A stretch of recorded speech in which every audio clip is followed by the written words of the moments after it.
Bonjour et bienvenue sur Écolo Bio Nature. Alors aujourd'hui on va voir les nouveautés au jardin en ce mois d'octobre 2020.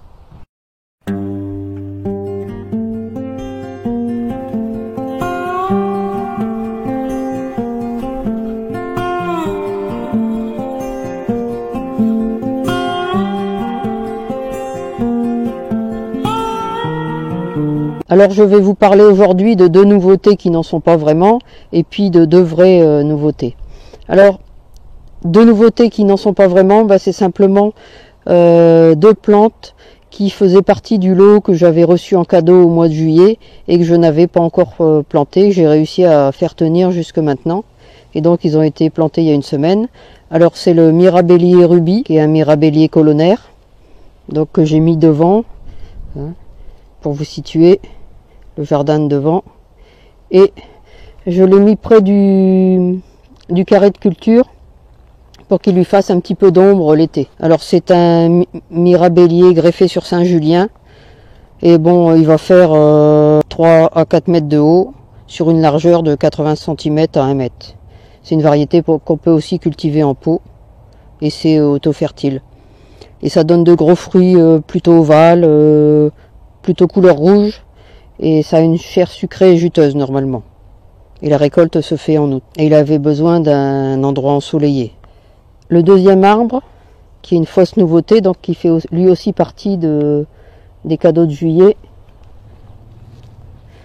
On va venir le voir ici. C'est le cerisier Bigarro Van. Alors pour un cerisier, c'est une variété intéressante parce qu'il ne va faire que 2 mètres de haut pour un étalement de 1,50 m à 2 mètres. C'est un basse-tige qui a été greffé sur un Prunus Colt. Et c'est intéressant ici devant parce que j'ai pas la place pour mettre un vrai grand cerisier. Alors c'est une variété auto-fertile, assez productive et tardive. Ce qui évitera aux oiseaux de manger tous les fruits. Puisque en étant tardif, il y en aura ailleurs également. Alors ça donne normalement des gros fruits rouges foncés et plutôt sucrés. Et ça résiste à -20. Et donc, comme vous le voyez, il est placé entre les deux pommiers, donc pomme Happy étoilée et ici pommier Winter Banana. Et alors, les deux vraies nouveautés, elles sont ici, entre les deux. Donc j'ai ajouté ici un goji Sweet Live Berry. Alors c'est un goji de la variété Lycium barbarum. Il a une floraison de juin-juillet avec c'est des petites fleurs violettes et la récolte se fait d'août à octobre. D'ailleurs quand je l'ai planté, il y avait encore 4, enfin là il y en a encore une, donc ça fait 5 baies de goji que donc on les a goûtées et c'est assez amer comme fruit quand même. J'espère que les prochaines années on pourra les faire sécher, ce sera peut-être meilleur. Alors c'est une variété auto-fertile. Et alors les baies de goji, pour rappel, ce sont des baies nutritives, riches en vitamines, minéraux et antioxydants. Alors lui, il va faire une hauteur de 1,50 m pour à peu près aussi une envergure de 1 mètre, 1,50 m. Et c'est rustique à -15. Et la deuxième nouveauté, elle est ici. C'est un groseillier macro Inon Maki rouge. C'est ce qu'on appelle aussi un croque-pou.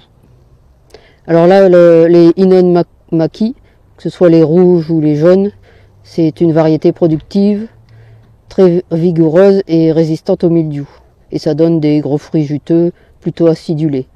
Alors lui, ça va faire un petit arbuste buissonnant. C'est auto-fertile aussi et la floraison c'est en mai et la récolte en juillet. Au niveau hauteur, il va pas dépasser 1 mètre, donc ça va. Et l'étalement 75 cm. Et c'est aussi rustique à -15 degrés. Alors il faudra que je fasse attention au niveau de la taille puisque c'est sur les rameaux de 2 ans qu'il y a le plus de production. Donc il faudra faire attention lorsque je vais tailler de bien conserver les rameaux de l'année mais aussi les rameaux de 2 ans. Voilà pour ces nouveautés, vous voyez c'était une vidéo assez rapide. Alors comme d'habitude, si vous avez aimé, n'hésitez pas à mettre un pouce j'aime, à la partager et à la commenter. Vous pouvez retrouver de nombreux conseils et astuces sur le jardinage bio et la permaculture sur le blog www.écolo-bio-nature.com et dans mes livres. À bientôt!